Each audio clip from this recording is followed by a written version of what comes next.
अगर आप 26 जनवरी के लिए धमाकेदार और असरदार भाषण देना चाहते हैं, तो सबसे पहले शुरुआत कीजिए शेरो शायरी से। मैं मुल्क की हिफाजत करूंगी, ये मुल्क मेरी जान है, इसकी रक्षा के लिए मेरा दिल जान कुर्बान है। सर्वप्रथम मैं संविधान के निर्माताओं को और माँ भारती के चरणों में सत सत प्रणाम करती हूँ, उन अमर शहीदों को जिन्होंने माँ भारती के आन बान और शान के लिए अपने प्राणों को निछावर कर दिया है। फिर शायरी बोलिए। तब स्वतंत्र हुआ, आओ सलाम करें उन वीरों को जिनकी वजह से ये भारत गणतंत्र हुआ, जिनकी वजह से यह भारत गणतंत्र हुआ।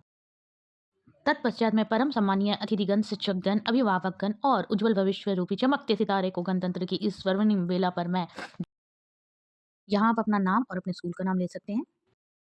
हमें हमारे वीर सपूतों ने आज़ादी तो दिला दी, परंतु आज़ादी के पश्चात देश को नियमित नियमित और सुचारू रूप से चलाने के लिए संविधान की आवश्यकता थी, जिसके आधारभूत देश की जनता निर्धारित नियमों और कानूनों का पालन कर सके, जिसका निर्माण संविधान के जनक डॉक्टर भीमराव अंबेडकर जी के नेतृत्व में 284 सदस्य की संविधान सभा ने 26 नवंबर 1949 को देश का संविधान अर्पित किया और 26 जनवरी 1950 को हमारा संविधान लागू हो गया।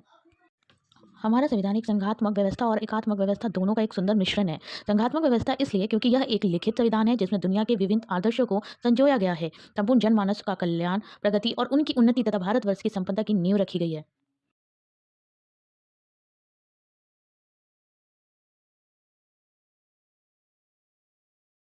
और एकात्मक व्यवस्था इसलिए है क्योंकि गणतंत्र दिवस प्रत्येक भारतीय के अंतर्मन को झिंझोड़ते हुए देश प्रेम की भावना जागृत कर देता है कि हम यूं ही विविधता में एकता और अखंडता बनाए रखें। इसका अद्भुत दृश्य और प्रमाण हम प्रत्येक वर्ष 26 जनवरी के दिन देखते हैं। राजपथ पर जहां हमारे देश के राष्ट्रपति झंडा फहराते हैं, राष्ट्रीय गान के साथ 21 तोपों की सलामी दी जाती है और राजपथ पर से निकलने वाली सुंदर, विचित्र, विभिन्न और अद्भुत झांकियां पर भारत की विविधता में एकता की झलक दिखती है। परेड में भारत की तीनों सेना, नौसेना, थल सेना और वायुसेना की टुकड़ी शामिल होती है और सेना की ताकत एक ही स्थान में देखने को मिलती है। भाषण का अंत भी जोरदार कविता से ही करनी चाहिए। आप कह सकते हैं, अंत में आज के दिन को यादगार बनाने के लिए चंद शब्द कहना चाहूंगी।